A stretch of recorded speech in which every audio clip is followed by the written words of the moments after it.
بسم اللہ الرحمن الرحیم۔ لاسٹ سبق یہاں تک ہو چکا تھا، اب یہاں سے چلتے ہیں۔ نماز کی دوسری شرط، کپڑے پاک ہونے کا بیان۔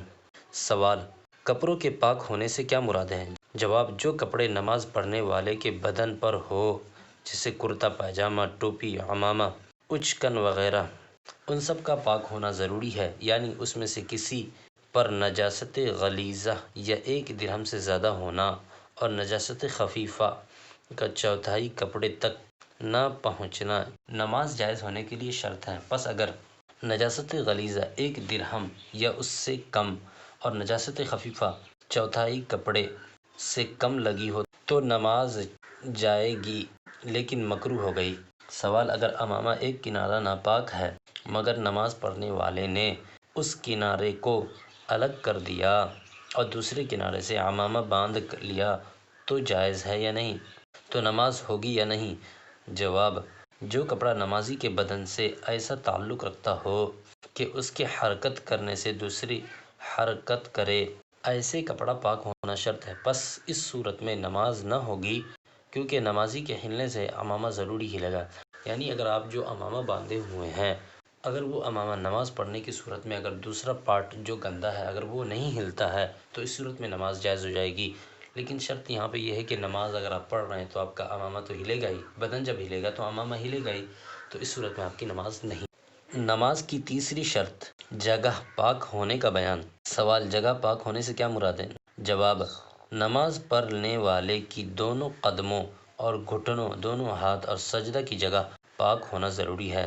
سوال، جن چیز پر نماز پڑھی جائے اگر اس کی دوسری جگہ ناپاک ہو تو کیا حکم ہے؟ جواب، اگر لکڑی کے تختے یا پتھر یا بچھی ہوئی ہو اینٹوں پر یا کسی اور ایسی سخت یا موٹی چیز پر نماز پڑھی اور اس کا وہ رخ جس پر نماز پڑھی پاک ہے تو نماز ہوگی، دوسرا رخ ناپاک ہو تو کچھ حرج نہیں۔ اگر پتلے کپڑے پر نماز پڑھے اور دوسرے رخ پر نجاست تھی تو نماز درست نہ ہوگی۔ سوال، اگر کپڑا دوہرا ہو اور اوپر والا پاک نیچے والا پاک ہو تو کیا حکم ہے؟ اگر دونوں آپس میں سلے ہوئے نہ ہوں اور اوپر والا اتنا موٹا ہو کہ نیچے کی نجاست برا رنگ معلوم نہ ہو تو نماز جائز ہے۔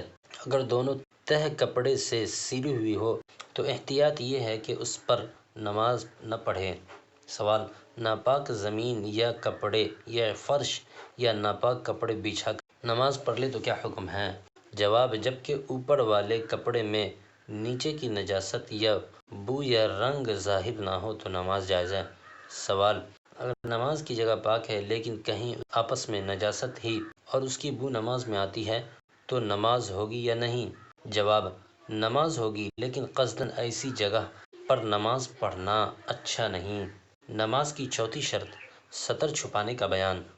سوال، سطر چھپانے سے کیا مراد ہے؟ جواب، مرد کو ناف سے گھٹنوں تک اپنے بدن کا چھپانا فرض ہے، اور یہ ایسا فرض ہے کہ نماز کے اندر بھی فرض ہے، نماز کے باہر بھی فرض ہے، اور عورت کو سوائے دونوں ہتھیلیوں اور پاؤں، منہ کے تمام بدن ڈھانکنا فرض ہے۔ اگرچہ عورت کو نماز میں منہ چھپانا فرض نہیں، لیکن غیر مردوں کے سامنے بے پردہ کھلے منہ آنا بھی جائز نہیں۔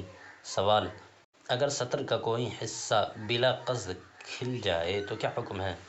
جواب، اگر چوتھائی حصہ کھل جائے اور اتنی دیر کھل جائے کہ جتنی دیر میں 3 بار سبحان ربی العظیم، سبحان ربی العظیم کہہ سکے تو نماز ٹوٹ جائے گی۔